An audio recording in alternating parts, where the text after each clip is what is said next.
Do I say tap, tap, tap, or do I hit it? You can tap it. Oh, hello. Tap, tap, Tap, tap, tap. tap.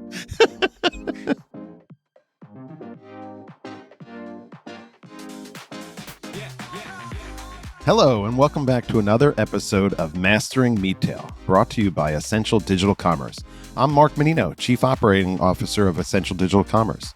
In this episode, we're going to cover starting and building a career in the digital commerce industry. You've probably already noticed that something's a little different in this episode. But I'm still here. Don't worry. Just keeping you on your toes. Today, I'm taking the role of host for this episode because we're going to kick off this episode talking about starting and accelerating a career in the e-commerce industry. And Emma fits the bill and has gone through the process. And then, if that bores you, I'll be asking Mark about careers at a much more senior level, so everyone's covered.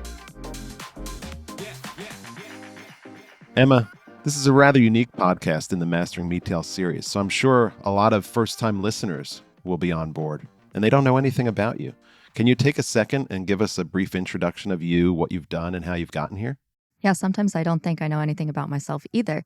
But for everyone listening, my name's Emma Irwin. I work as a senior editor and specialist at Essential, which broken up is a editor for Essential and a senior retail specialist for Flywheel Digital specifically. I studied retail merchandising in college, which kind of did set me up well to end up in eComm, even though I didn't know it at the time.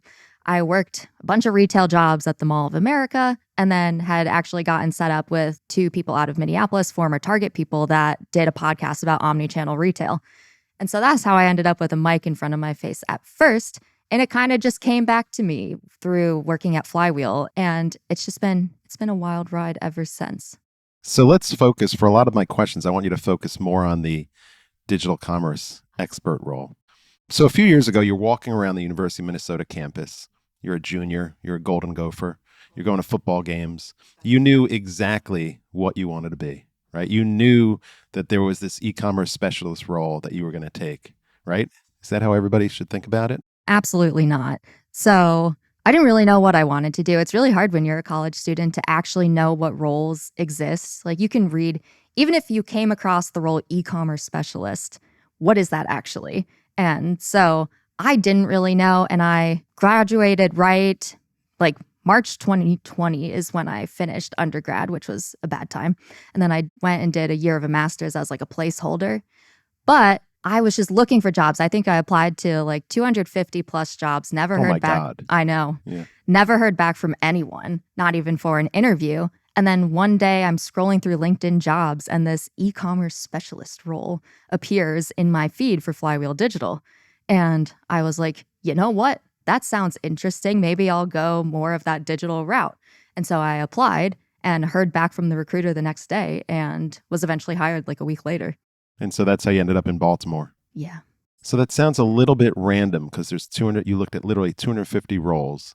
What would advice you would give a junior or a senior in college on how to even get ready for a career like this? And everybody's not going to work at Flywheel. They could work anywhere. They could work at a brand or at an agency or at a tech partner. What would you tell them to do? I would say one of the best things you can do that I didn't do a great job of, but find people that have jobs that are sort of interesting to you, like the title kind of is attractive to you. Get them on the phone and figure out what the heck they do, because most people are willing to take a call and describe their job to you. And that way you really get to start of build an idea of what you would and wouldn't like in a job, because you just don't know what's going to be in your 9-to-5 job unless you talk to people. And it's one of the easiest things to do as a college student when you have a little bit more time and you can just go out and reach out to people and learn. And something interesting I think about digital commerce is that, you don't need to have a business degree to get into this. Some of our smartest people are those English majors that somehow come and learn everything about ad tech. So it's just talking to people to explore more of what you might actually like in a job. Is there, you ended up as an e-commerce specialist, which is kind of vague, and we'll get into what that actually is. But what are the roles that exist? Did you look at a bunch of different roles? Are there different things you kind of considered before you decided what to do? It's funny because as Flywheel being the only company that ever responded to any of my applications. They were really smart.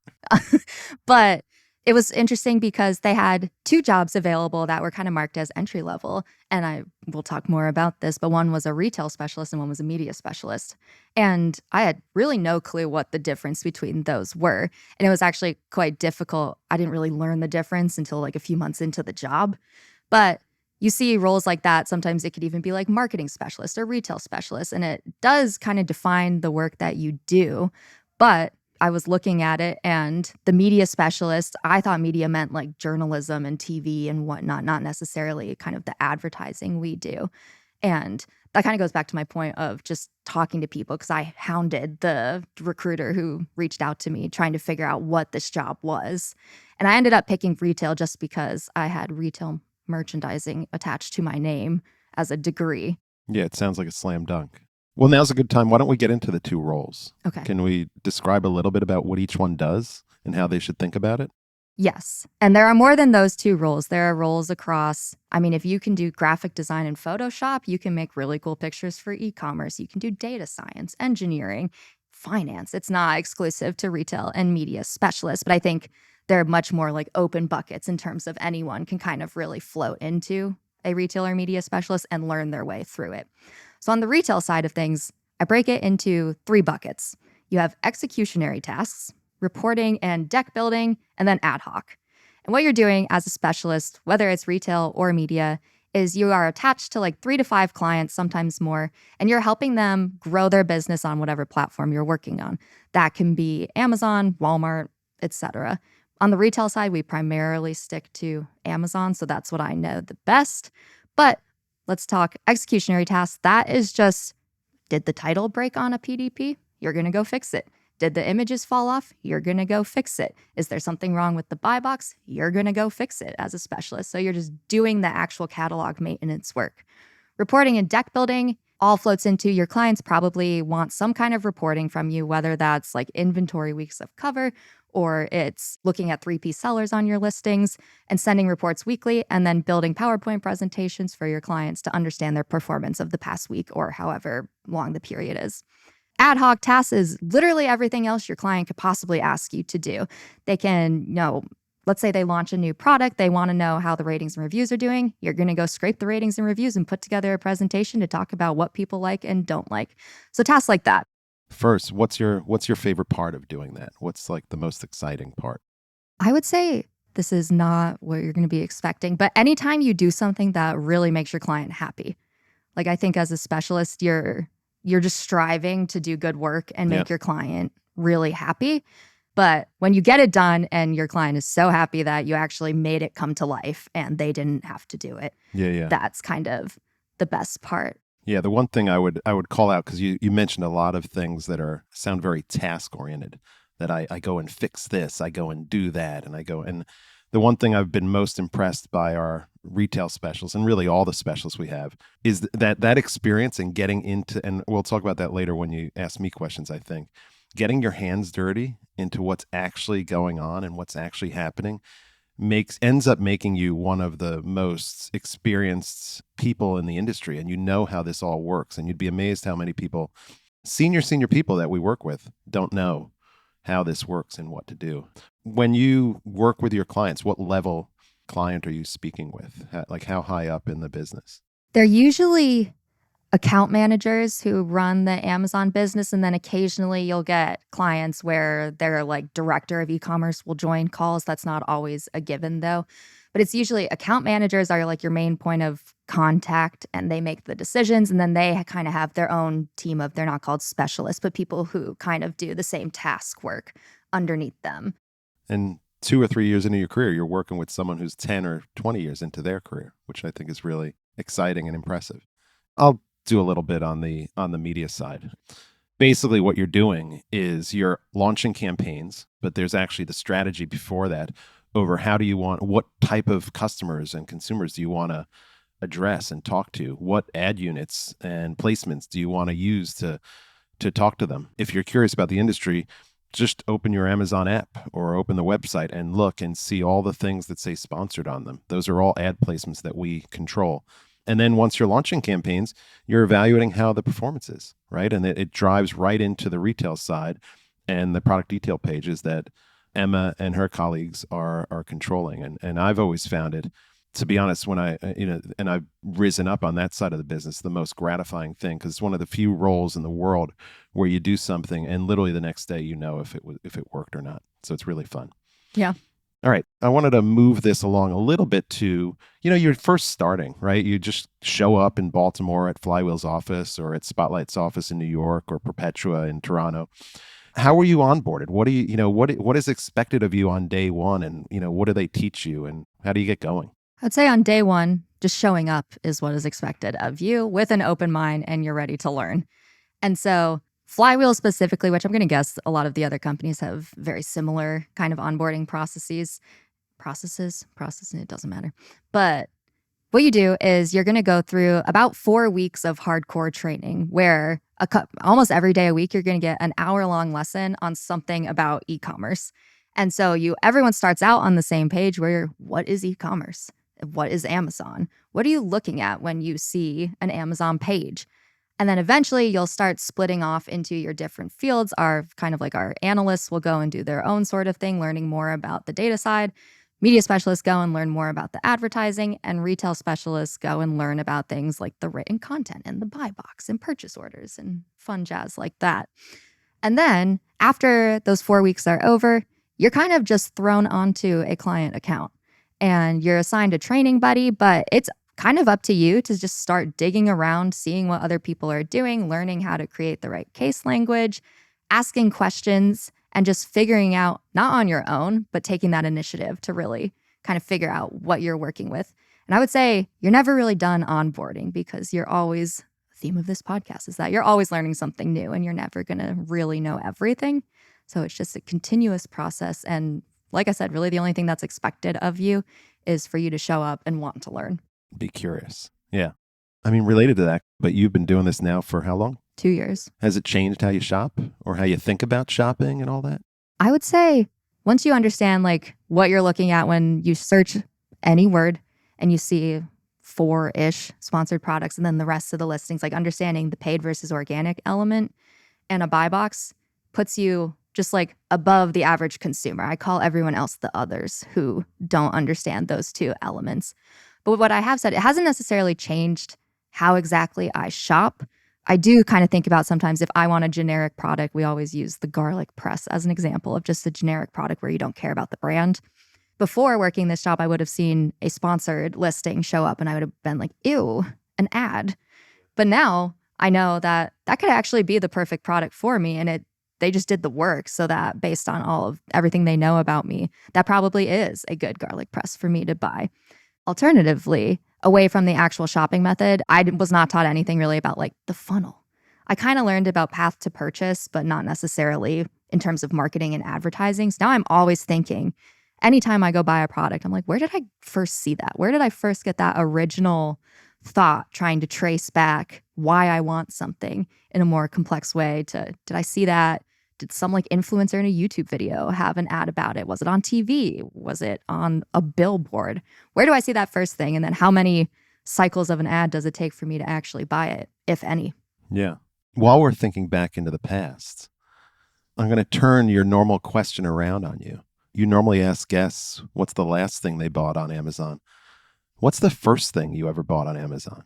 So unfortunately, I was going to show you because I wanted to make sure I could actually find it, but it's on my phone. And 2013, we're going back to 2013 is the first time I bought something, which when I saw that, I was like, okay, you were 14. You didn't have money. You didn't have a card. How did you don't pay for things on Amazon in cash. So with a $25 gift card that someone gave me, I bought a silicone Lego phone case for my iPhone 5. Oh, nice. For $1.55. Oh my God. As my first Plus thing. shipping. Probably. I didn't look that deep. I was just curious about. Because I doubt you were Prime. Probably not. Because I didn't make another purchase until 2016. So I definitely did not have Prime at that point. Still the same account. Mm-hmm. But yeah, I bought that and then another silicone phone case that also went on my iPhone 5. And what I didn't know at that time was how great of a business person I am, because I went and a year later, I never even opened those and I sold them on Etsy for $10 a pop. And so, Wait, the case? yeah, because Oh, that was wow. back when I was like a kid of the silly bands Yeah, era. yeah. Like those were on my wrists. I wore those things in elementary school. So those like big soft phone cases were like the thing to have. Wow. So I was like, You were an entrepreneur. You let me didn't just even make an know it. empire. Yeah. Yeah. In 2016, you bought another case? Or No, that's when I started needing like actual things and had probably a debit card of my own. So I think we then move into boring things like a hairbrush, toothpaste. Because could I drive yet? Emma becomes an adult. Basically, it was. Buys things she doesn't I want. realized that I didn't have to go to the store to buy basic things. And that's kind of where I went with that. What's the first thing you bought on Amazon? I was going to say, because when I was going to ask you, I actually went back and looked. It was a long, long time ago. I was in business school. I ordered a bunch of books. I still remember this because I bought a copy of, do you know The Art of War, Sun Tzu? It's a I've legendary not book. read that, No, but I do know. no one really has, but it's legendary. But I accidentally bought the pocket edition. So because I still remember this, because going into class, everybody had a normal size version, and mine was 2 inches by 1 inch. And if you nowadays, if you order a book, they actually show a little, like a cutout, like a cutout of a human body, like a cartoon. Yes, so you know what it And looks they like. show the book in front of it. I actually, even though I didn't complain to Amazon, I like to think they do that because of people like me who accidentally bought 2-inch books. So was it like 6 inches thick? No. It was just really, really small print. Oh, And since I wear okay. glasses, that was not a good combination. So now you're in your job, right? You're working as an e-commerce specialist. Like, what's the career path like that you think about, and what's the traditional e-commerce specialist career path? One that's not going into media and podcasting.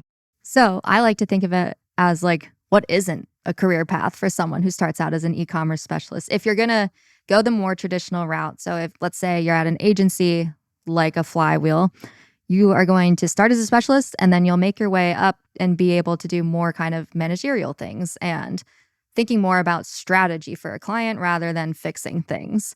And so as you build up your knowledge, you then get to move into that business manager or media manager position.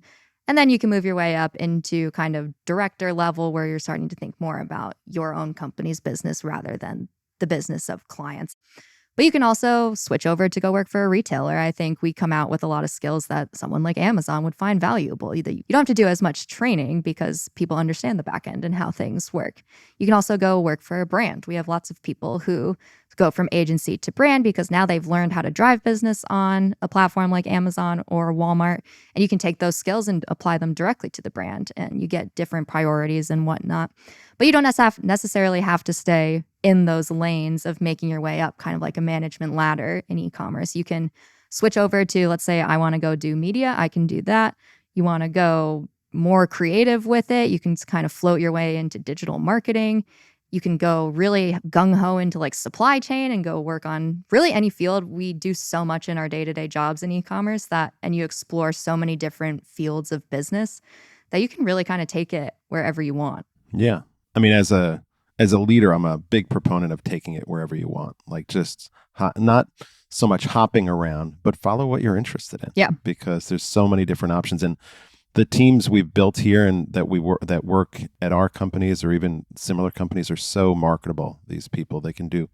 You'd be amazed at how much people who even sell stuff on Amazon just don't know how it works or what they're doing, and they need advice and help from people like us.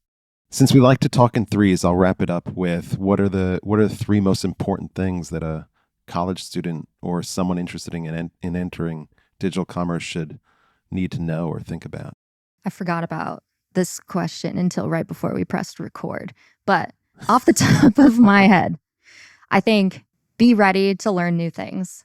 You can't like enter and think you're only going to do this one specific task. Just everything is a learning opportunity, and you never know what can actually interest you once you actually learn about it. And then number 2, have some agency. Not everyone here is going to, or anywhere, is going to hold your hand. Like if you want to learn how to do something, go figure it out. People make YouTube videos. You can listen to Mastering Retail.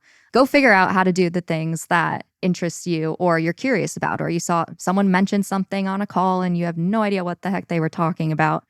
Go figure it out, because then you do know, or just ask them afterwards. So have that agency to go and figure things out on your own.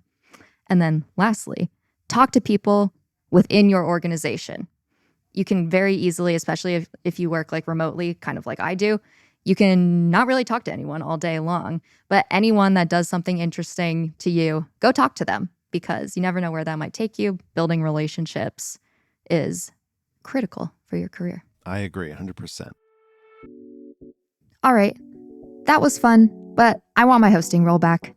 You've heard enough about me, so Mark, now I'm going to flip it over to you. Can you please reintroduce yourself for the audience? I'm Mark Mannino, and I'm Chief Operating Officer at Essential Digital Commerce. Been here for about 1 year and 3 months now. My background is purely marketing and ad tech and e-commerce. I've been in ad tech for like 20 plus years.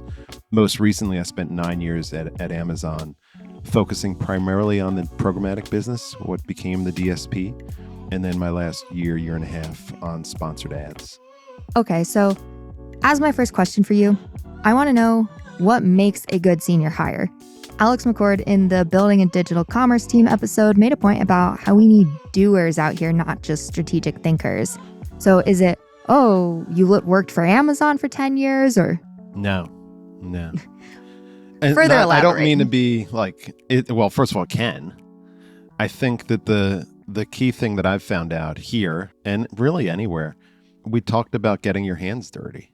And Alex, it sounds like he hinted at that. Yeah. Like you can't just be strategy and you can't just be, you have to be willing to dig in and learn how something works. I learn every day from the retail side, from people like you who are, and you have to be really, really a sponge on this stuff because how that stuff works is really important to some of the decisions you're going to make. If we're making decisions about a specific product that we have, that we're realigning it, or maybe we're reorganizing a team a little bit. We've acquired 11 companies or so in the last couple of years, and we're figuring out how do we pull them together into a coherent offering. Like we have to know how this all works. So you need to really not be afraid. I think it's not just at Essential, but it's anywhere. If you're not willing to kind of dig in and figure out how this works, you're not going to succeed. You can't just sit and think. And I think what's cool with like a lot of our companies, if you listen to just the founding stories of the brands, it's just like two people sitting in a room trying to figure something out. And then they sort of figure it out. Granted, everything changes like every single day, but they sort of figure it out. And then you get like a business model going and whatnot. But it really comes back to two people sat in a room and got their hands dirty and just tried to solve a problem that was not already answered. That's the hardest part about entering at a senior level. Because if you're a founder, right? So take Patrick Miller or Roscoe or JS or Eric, any of our founders, they were there when it was them, right? Mm-hmm. And then they've built it over time. And so they know how everything works because actually the job they're hiring this 22-year-old for, they used to do because it was just them, right? Yeah. So, but when you join and I've been at companies where I was really early employee and you just learn how stuff works because you have to figure it out and you're doing it.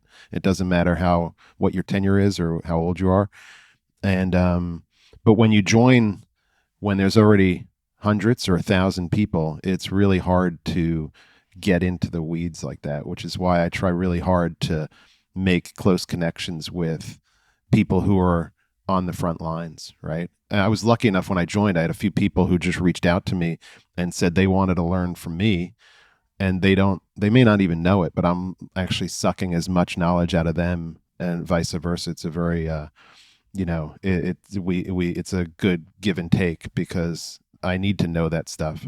What I talked about on the Amazon DSP, I haven't run a campaign in many, many years, but by working with people on our DSP team like Rob and Jess, I'm able to understand what's going on and still connect those dots. Did you learn anything from me on the DSP episode? You said you suck things out of people as much as, I don't know if I said anything quite insightful. I don't think you said anything particularly insightful. Yeah, probably not. No. Neither do I. I learned zero from you in that episode. Zero. Absolutely nothing. But I didn't lose learning. I didn't lose knowledge. That was key. I'm so glad that I didn't just suck knowledge I came out of you out to dumber. never be returned. I exited dumber, slightly dumber. Okay. Next up for you, I have a question that's kind of derived from a question on the kitchen floor that I got before this recording. But say you've been hired by an e-commerce company like Essential Digital Commerce. What can you expect in a more senior position to for your job to be? What does day one look like for that? Do you mean just as like the first 3 months or the first 6 months? What's expected of you? Is that kind of what the question is? Sure. It's funny. We have a rather unique onboarding style for senior leaders, and it comes primarily from Chip. Chip DiPaula is one of the co-founders of Flywheel and the co-president of Essential Digital Commerce. He focuses solely on absorption and learning for your first couple of months, and don't feel pressure to like come in and on day two make some amazing, impactful impact. And it freaked me out. Like I was like, wait, I just can't. Like at Amazon, every week we were like having making changes and having an impact, and it really threw me to spend time just learning and listening and absorbing. But it ended up being great because as I started to take over the role that they wanted me to take over, I really knew how the business ran, how the business worked. I knew I'd already built the trust of a lot of the team members. I'd been adding value anyway, just from conversations and everything. And now I've watched new executives join and go through that same process and have the same freak out as I did of, oh my God, I need to be doing something. And I don't think a lot of companies have that patience to let you join in that way. But I really think it's worthwhile and valuable to really, because you really don't know. It's a little bit. I think it's a little. I don't know what the right word is, but to think you could walk in a company that's running and immediately like tell them what to do would be a little bit odd. Like actually looking back on it now, I kind of know how this business works, and I think I can add a lot more value. What is your advice for, you asked me to give my advice for younger people coming into the industry, but what is your advice for someone like me who's just kind of starting out, but you've already started? In Nothing, terms of absolutely just, nothing. yeah, no, nothing, zero.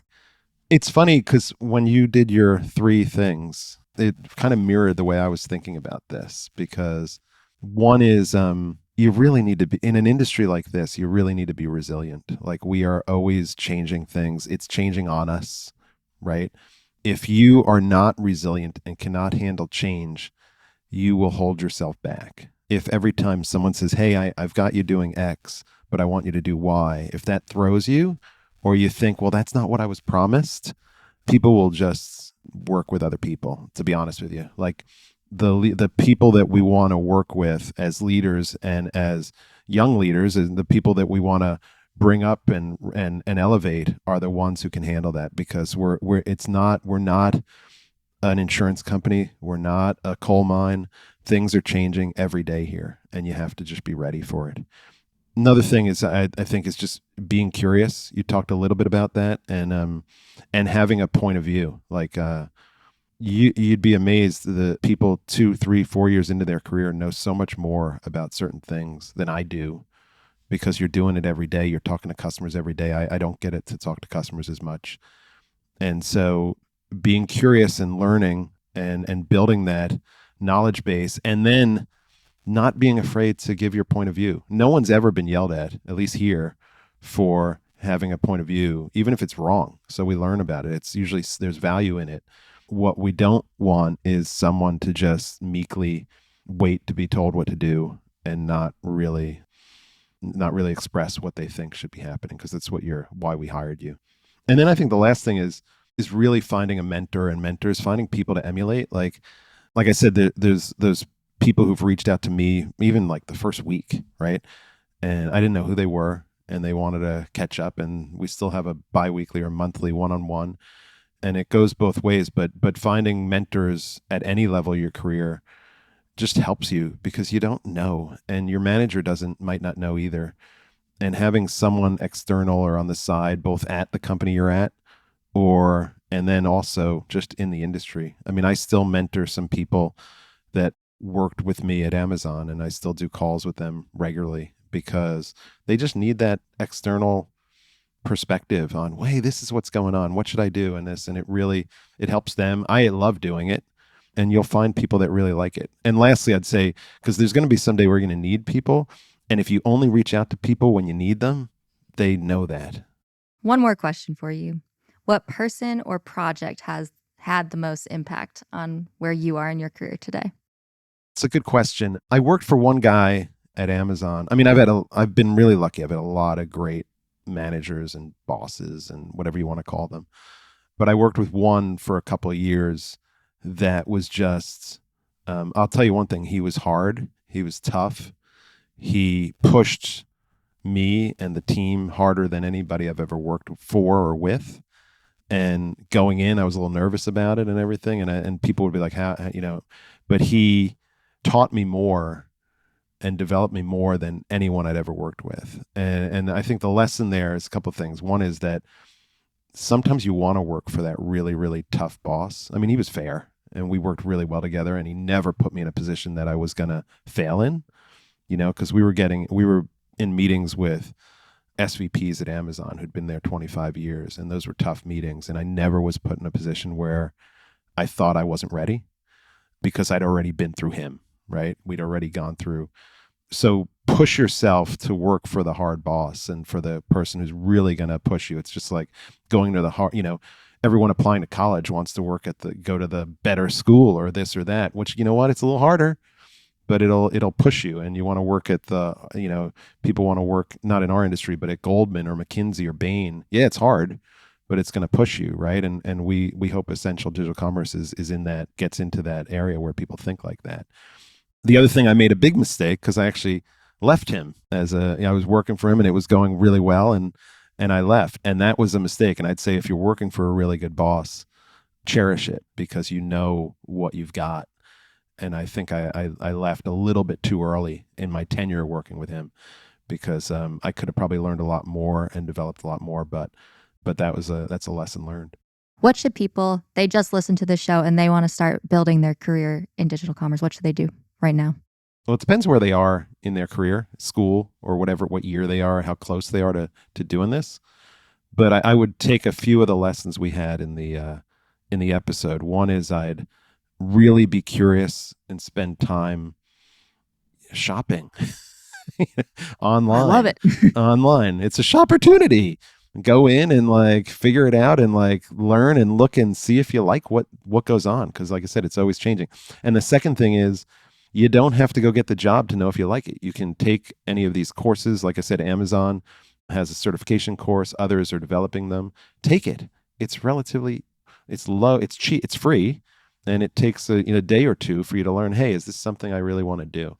And then if you do like it and you've passed the certification course, geez, if we interview someone at a school who's already certified on Amazon, we'd be like, geez, look at how much motivation and how interested this person is. The initiative, instead of everyone else just kind of sends out 250 resumes just hoping and praying for a job. Ouch. I'm just kidding. Don't be like everyone else. Don't be like Emma. Thank you, Mark. And that brings us to the end of this special episode of Mastering Retail on starting and/or building a career in digital commerce. Thank you to Mark Mannino for helping me out with both roles for this episode, and I hope you've learned something about potential careers in this industry and how to grow an existing career. If you're interested in learning more about our open roles and/or our company in general, please check out our Flywheel Digital, Perpetua, and/or Spotlight LinkedIn pages, or you can just reach out directly to me. This episode was produced by Klaus Cancel with sound design from Enos Tenji. Please share this episode if you found some value in it. That really helps us out. I've been half your host, Emma Irwin, and I'll see you next time.